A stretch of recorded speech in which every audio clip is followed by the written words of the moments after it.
আলাইহি ওয়াসাল্লাম। নবীজির নৌকায় উঠতে হলে কি লাগবে? কথা বলেন। টিকিট লাগবে কি না? কথা বলেন। টিকিট না হলে কি নবীজির নৌকায় চড়া যাবে? কথা বলেন। আল্লাহর নবী বলেন, আসসালাতু মিফতাহুল জান্নাত, নামাজ হলো জান্নাতের চাবি, বেহেশতের চাবি। আর নামাজ ব্যতীত ওই জান্নাতে যাওয়া, নামাজ ছাড়া জান্নাতে ঢোকা যাবে কি? কার হুকুম? কথা বলেন। আল্লাহর হুকুম। নামাজ হলো প্রথম, নামাজ হলো শ্রেষ্ঠ ইবাদত। আর প্রথমই হবে নামাজের হিসাব। কিসের হিসাব? জোরে বলেন। নামাজের হিসাব। নামাজ যদি আপনার আমল নামায় না থাকে, আপনার দুঃখ কষ্ট, কিন্তু সেই দিন দুঃখ কষ্ট সইতে আর পারবেন? জোরে বলেন। হে আমার মা বোনেরা, কিন্তু আল্লাহ বলেন, যদি সেই দিন, আল্লাহর নবী বলেন, তোমরা দুনিয়ার মধ্যে ভিখারি হও, আখিরাতের ভিখারি কেউ হইও না। কেননা দুনিয়ার মধ্যে ভিখারি হইলে এক বাড়ি না হলে আর এক বাড়ি কিছু পাওয়া যায়, যায় কিনা? মাগো, আখিরাতের ভিক্ষুক হলে কেউ একটা নেকি দেবে কি? জোরে বলেন। কেউ দিবে? কারোর ক্ষমতা থাকবে? কেউ দিবে না। দুনিয়ার মধ্যে তো কেউ কেউ চিনতে চাই না মাগো, আর আখিরাতে ওরে আপন সন্তান ও মার চিনবে? জোরে বলেন। মা কি সন্তানে চিনবে? স্বামী স্ত্রী চিনবে? চিনবে না। স্বামী স্ত্রীকে ভুলে যাবে সেই দিন, সন্তান মাকে ভুলে যাবে, মা সন্তানকে ভুলে যাবে, বন্ধু বন্ধুকে ভুলে যাবে। সেই দিনটাই আমাদের সামনে না পিছনে? কথা বলেন। সেই দিনটা আমাদের সামনে। মাগো, সেই দিন টাকার বোঝা মাথায় করে যদি নিয়ে বেড়াও গো মা, একটা টাকার বিনিময় তোমরা এত এক বোঝা টাকার বিনিময় একটা নেকি দাও, কেউ কি দিবে? কথা বলেন। সোনার ঝুড়ি যদি মাথায় করে নিয়ে বেড়াও, এক ঝুড়ি সোনার বিনিময় একটা নেকি দাও, কেউ একটা নেকি দেবে কি? জোরে বলেন। দেবে না। সেই দিনটা সামনে না পিছনে? কথা বলেন। এই দুনিয়ার মধ্যে আমাদের বসে থাকা, ঘুম পাড়া, আলসতা করা যাবে কি? জোরে বলেন। ও মা, যেদিন আমাদের দিনটা ফুরাইয়া যাবে, সেই দিন নেকি করার আর সম্ভাবনা থাকবে কি? থাকবে না। সেই দিন আমাদের যখন নিঃশ্বাসটা আমরা ত্যাগ করব, কিন্তু সেই দিন আর একটা আমল করার সুযোগ পাওয়া যাবে? কথা বলেন। পাওয়া যাবে না। আপনার জীবনের কোনো গ্যারান্টি কি আছে? কথা বলেন। 10 বছর 20 বছর বাঁচবেন, এটা আমাদের জীবনের কোনো গ্যারান্টি আছে? আল্লাহর নবী হযরত আলীকে ডাক দিয়ে বললেন, আলী, তুমি কোথাও যা যদি একটা নেকির কথা শুনতে পারো রে আলী, সঙ্গে সঙ্গে করা শুরু করে দিও, আগামীকালের জন্য রেখে দিও না। আগামীকাল আসবে রে আলী। জীবনের গ্যারান্টি কেউ দিতে পারবে কি? কথা বলেন। কেউ পারবে না। মাগো, আজকে নামাজ আদায় করলেন না, কালকের জন্য আপনি রেখে দিলেন, কালকের দিনটা আপনার জীবনে আসবে, এটি কি কোনো গ্যারান্টি আছে? আপনি কি কোনো জীবনের কোনো গ্যারান্টি নাই? মাগো, তাই আমাদের কোনো সময় বসে থাকা, আল্লাহর ইবাদতে কোনো অবহেলা করা যাবে কি? আমার মাগো, আমাদের অবহেলা করা যাবে না। কখন যেন আমাদের মৌত চলে আসে, আর মৌতটা যখন চলে আসবে, আমাদের একটা নেকি করার আর সুযোগ থাকবে কি? ও মাগো, রাতের অন্ধকারও আজরাইল আসতে পারে কি না আমাদের গোসলের মধ্যে? কথা বলেন। আহারের মধ্যে আসতে পারে না? সফরের মধ্যে আসতে পারে? কখন আসবে গো কেউ জানে না। জানে কি? যদি কেউ জানতো যে অমুক তারিখে অমুক দিন অমুক সময় আমার মৃত্যু হবে, তাহলে সে না খাইতে খাইতে কাহিল হয়ে যেত। কথা বলেন। কাহিল হয়ে যেত, কাজ কাম সব ছেড়ে দিত। দিত কিনা? তাই আমার রব্বুল আলামিন মৌতের কথা কারোর জানাই নাই যে কত তারিখ, কত সালে, কত তারিখে কোন সময় মৌত হবে, এটা কি কারোর জানাইছে? কথা বলেন। মৌত হবে, আল্লাহ বলেন কুল্লু নাফসি যায়িকাতুল মাউত। আল্লাহ বলেন জীবন যার আছে মৌতের স্বাদ গ্রহণ করাই লাগবে, কিন্তু মৌত হবে মাগো কোন তারিখে, কত সালে, কোন তারিখে, কোন সময়, এটা তো আল্লাহ তাআলা বলে নাই। বলেছে? জোরে বলেন। বলে নাই। যদি বলতো মাগো না খাইতে খাইতে কাহিল হয়ে যেতাম, ও মা তাই এই দুনিয়ার মধ্যে বসে থাকা যাবে না। ও মাগো আমাদের তাড়াতাড়ি করে আমাদের কবরের পুঁজি গুছাইতে হবে কিনা। আমার এই দুনিয়ার বন্ধু বান্ধব, আমাদের স্বামী সন্তান কেউ সঙ্গে যাবে কি? কথা বলেন। কেউ আমাদের প্রশ্নের জবাব দিয়ে দেবে? দেবে না। আপনি যাদের দেখেন এমন সময় আছে মাগরিবের আজান হয়ে যায়, নামাজটা আদায় করে বলে অমুকের মা, অমুকের বাবা ইন্তেকাল করেছে, ইশারার নামাজের পরে তার দাপন। এমন এলাওয়াজ হয় কি হয় না? কথা বলেন। মাগো এলাওয়াজটা শুনলে কলিজাটা কেঁপে ওঠে, কেননা রে এত শীতের রাত আর রাতের অন্ধকারে ওই কবরের মধ্যে রেখে আসবে কেউ সঙ্গে যাবে কি? ওরে রুহু থাকে মওত পর্যন্ত, আর স্বামী সন্তান আত্মস্বজন থাকে গো ওই কবর পর্যন্ত। কোন পর্যন্ত? কবর পর্যন্ত যাবে। সবাই ফিরে আসবে কিনা? কথা বলেন। সবাই ফিরে চলে আসবে। ওরে নেক আমল কোনোদিন ফিরে আসবে কি? আপনার সঙ্গে যদি নেক আমল থাকে আর কোনো টেনশন আর কোনো চিন্তা ভাবনা নাই, কেননা নেক আমল আপনার সঙ্গে হয়ে যাবে, আপনার সঙ্গে থাকবে কিয়ামত পর্যন্ত। জোরে বলে সুবহানাল্লাহ। নেক আমলের দরকার আছে কিনা? কথা বলেন। মাগো ওই সন্তান বাড়ি চলে যাবে, যাই আপনি যে ঘরের মধ্যে থাকতেন সেই ঘরের মধ্যে সন্তান ঢুকতি চাই। জোরে বলেন। চাই? চাই না কেন না? ঘরটাই তো ভয়। কথা বলেন না কেন? ভয়, ঘরটাই ভয়। ওই ঘরে একা একা সন্তান রাত্রি ঘুমাইতে পারে? জোরে বলেন। কেন পারে না? যে সন্তান মায়ের বুকের মধ্যে ঢুকে দুধ পান করেছে, মার কোলের মধ্যে ঘুমাইছে, মা ছাড়া কত সন্তান বিছনায় শোয় না। কথা বলেন। কত সন্তান মা ছাড়া ঘুমায় না, কত সন্তান মা ছাড়া খাবার খায় না, কত সন্তান মা ছাড়া কোথাও যায় না। মা যেখানে যায় সেখানে পিস পিস যায় কিনা? জোরে বলেন। সেই সন্তান ওরে মা যখন মারা যায় ওই ঘরও ঢুকতে যায় না, কেন না মা মৃত্যুর পরে হয়ে যায় রে বাঘ। কি হয়? জোরে বলেন। বাঘ হয়ে যায়। কেন না বাঘে দেখলে যেমন ভয়, মা যখন মারা যায় ওই ঘরটাও বাঘের মতো ভয়। কথা বলেন ঠিক না বেঠিক? রাত পয়া যাবে মাগো, আপনার ঘরটা তন্নে তন্নে করবে, আপনার ঘরের মধ্যে যত টাকা পয়সা থাকবে সন্তান আরো খুশি হয়ে যাবে।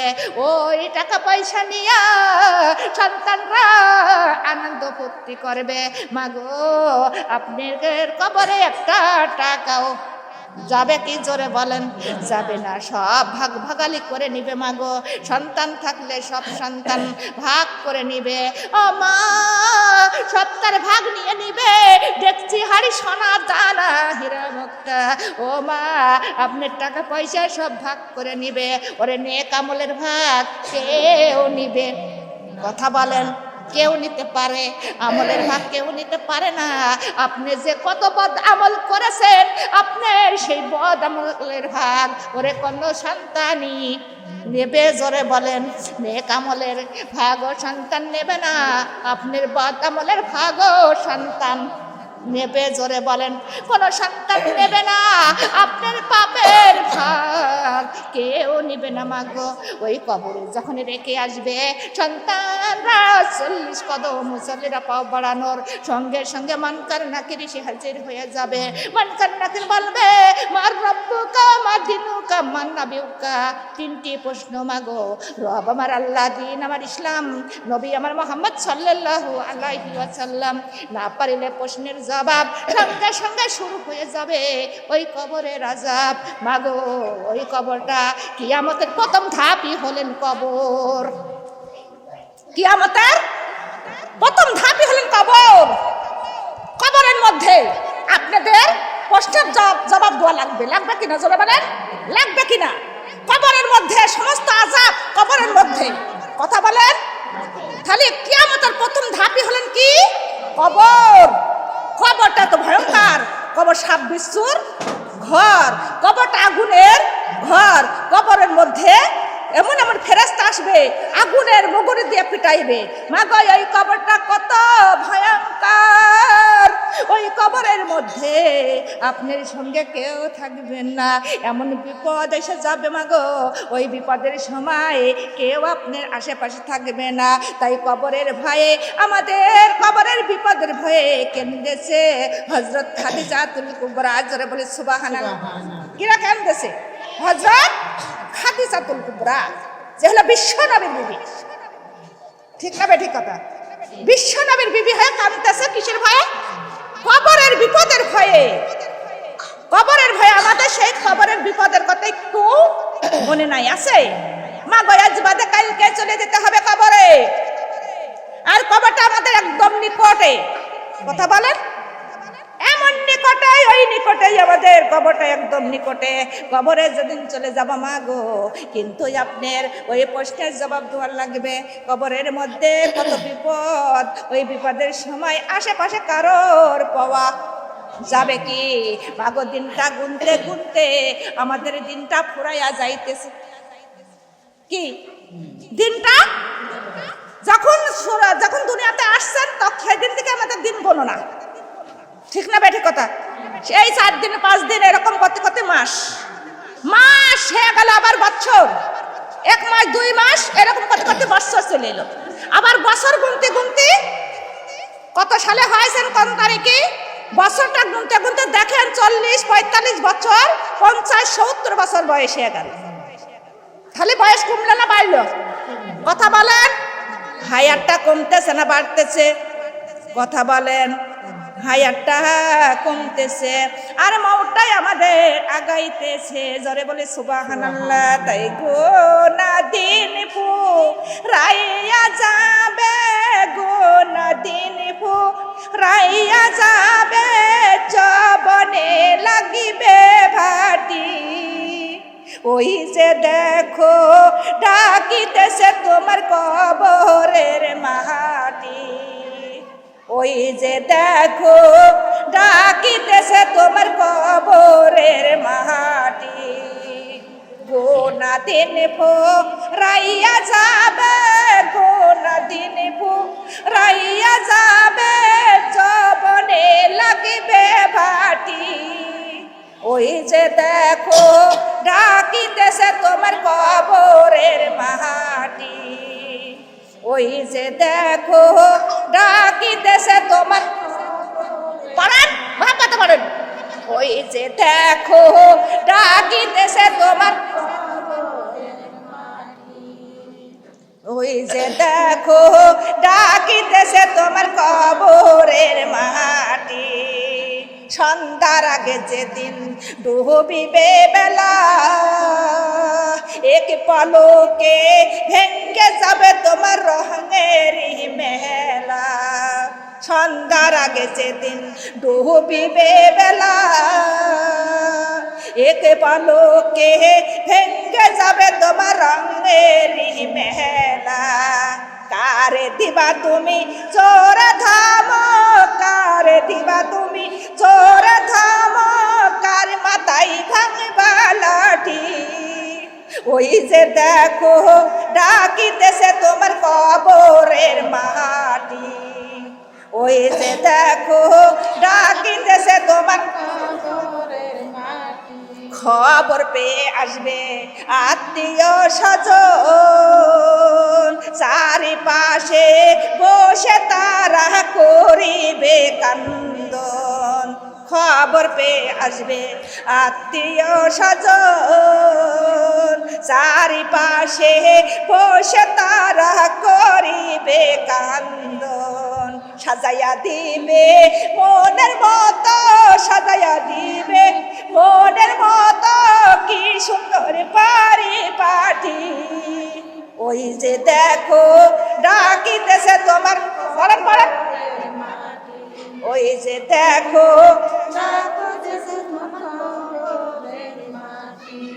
ওই যে দেখো ডাকিতেছে তোমার কবরের মাটি। সন্ধ্যার আগে যেদিন ডুবিবে বেলা, এক পলকে ভেঙে যাবে তোমার রঙেরই মেলা। সন্ধ্যার আগে যেদিন ডুবিবে বেলা, এক পলকে ভেঙে যাবে তোমার রঙেরই মেলা। কারে দিবা তুমি জোরে থামো, কারে দিবা তুমি জোরে থামো, কারে মাথায় ভাঙবা লাঠি। ওই যে দেখো ডাকিতেছে তোমার কবরের মাটি। ওই যে দেখো, ওই যে দেখো ডাকিতেছে তোমার গোনা দিন ভো রাইয়া যাবে, গোনা দিন ভো রাইয়া যাবে, যবনে লাগিবে ভাটি। ওই যে দেখো ডাকিতেছে তোমার, ওই যে দেখো ডাকিতেছে তোমার। আলহামদুলিল্লাহ, দিন গুনতে গুনতে জীবনে লেগে গেল ভাটি। কবরটা ডাকতেছে বারে বার, কবরের মাটি ডাকে, কথা বলেন, ডাকতেছে কবরের মাটি, রাতেও ডাকে আবার দিনেও ডাক দেয়। ডাক দেয়া বলে, হে আমার বান্দা বান্দিরা, তোমরা হুঁশিয়ার হও, এই কবরটা বড় ভয়ঙ্কর কবর, বড় সাপ বিচ্ছুর ঘর। ওই কবরের মধ্যে খালি হাতে ঢোকা যাবে না। যাবে কি জোরে বলেন? কবরের মধ্যে খালি খালি ঢোকা যাবে না, কেন না কবরটা সাপ বিচ্ছুর গর্ত। মাগো যারা বেনামাজি হইয়া কবরে যাবে, আল্লাহর নবী বলেছেন তার কবরের মধ্যে ঢুকতে না ঢুকতে তার কবরে দাও দাও করে আগুন জ্বলতে থাকবে। জোরে বলে নাউজুবিল্লাহ।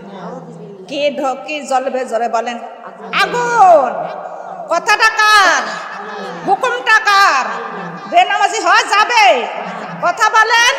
বেনামাজির কবরের মধ্যে ঢুকতে না ঢুকতে দাও দাও করে আগুন জ্বলতে থাকবে। ওই আগুনের তাপে গায়ের গোস্ত খসে খসে পড়বে, মুখের গোস্ত গুলো খসে খসে পড়ে যাবে। ওই কবরের মধ্যে চিল্লা চিল্লি করলেও কোনো লাভ হবে না। কথা বলেন, কেউ সাহায্য করবে? কেউ বন্ধু বান্ধব যাবে? কথা বলেন। ওই কবরের খবর দুনিয়ার মধ্যে কেউ জানে কি? জোরে বলেন। কেউ জানে না। জানে কিটা? কথা বলেন। আল্লাহ ওই কবরের খবর, কবরের আযাব দুনিয়ার মধ্যে জিন আর ইনসান ছাড়া কবরের বিপদ সবাই জানে।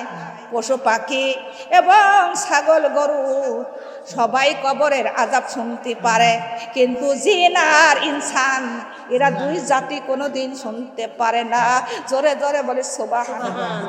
মাগো, 2 নাম্বার কথা হলো কবরের মধ্যে বেনামাজি ঢুকতে না ঢুকতে 99টা সাপ এসে হাজির হয়ে যাবে। কয়টা সাপ মাগো? 99টা সাপ। ওই ঘরের কি কোনো জানালা দরজা আছে? ওই ঘরের মধ্যে কি দৌড়ানো পালানোর ক্ষমতা আছে? ও মাগো, দুনিয়ার মধ্যে যদি পাটের সময় কত বিচ্ছু দেখা যায় কিনা? কথা বলেন। পাটের সময় কত হাজার হাজার বিচ্ছু দেখা যায়, যায় না? কিন্তু ওই বিচ্ছু দেখলেও ছোট্ট কালে কত ভয় পাইতাম। কথা বলেন। ওই বিচ্ছু দেখলে কত ভয় পাইতাম, মার কোলের মধ্যে যা পালাইতাম এখনো মনে পড়ে। মাগো, চেলা দেখলে কত ভয় পাইতাম। মাগো, একটা তেলা পোকা দেখলে কত ভয় পাইতাম কিনা? জোরে বলেন। মার কোলের মধ্যে পালাইতাম, কিন্তু চিৎকার মেরে এমনকি বোনের যেতাম মাগো, আর ওই কবরে 99টা সাপ কয়টা জোরে বলেন? ওখানে মার কাছেও পালানোর কি জায়গা? বোনের কাছে পালানোর, বাবার কাছে পালানোর কোনো জায়গা নাই মাগো। ওই ঘরে কোনো জানালা, কোনো দরজা কিছুই নাই, এমন ঘর বানাইছে কোন মিস্ত্রি দিয়া। ওই ঘরের একটা আলো নাই গো, বাতাস নাই, অন্ধকার ঘর। ওই ঘরে আমাদের যুগ যুগ বছর ধরে থাকতে হবে, হবে কিনা জোরে বলেন? 3 নাম্বারের কথা হলো বেনামাজির কবরের মধ্যে দুই পাশের মাটি প্রস্তুতি নেবেন তাদের হাড় গুঁড়ো করার জন্য। বাম পাশে চাপ দিবে, বাম পাজরের হাড় গুঁড়ো গুঁড়ো করে ডান পাজরে দিয়ে দিবেন। ডান পাজরে যখন চাপ দিবে, ডান পাজরের হাড় গুঁড়ো গুঁড়ো করে বাম পাজরে দিয়ে দিবেন। এমন ভাবে ওই দেহটা ফিসতেই থাকবে, এই পাজরের হাড় ওই পাজরে, ওই পাজরের হাড় ওই পাজরে। মাগো আর বেশি টাইম নাই, আমাদের কখন যেন ওই কবরে যাওয়া লাগে। কথা বলেন না কেন? আমাদের কখন যেন কবরের ডাক পড়ে যায়, কবরে আমাদের চলে যেতে হয়। মাগো আল্লাহর কাছে আমরা প্রার্থনা করব, হে রব্বুল আলামিন, হে রহমান, তুমি আমাদের কবরের সমস্ত আযাব থেকে মুক্ত করো, আমাদের কবরের আযাব থেকে আমাদের নাজাত দাও। সবাই বলে আমিন। কার কাছে বলবো? কথা বলেন। ওই কবরের বিপদ রক্ষা করার মতো কি দুনিয়ায় কেউ আছে? কথা বলেন। প্রধানমন্ত্রী, এমপি, চেয়ারম্যান কেউ পারবে? যদি আপনি 10 লাখ টাকা দেন পারবে?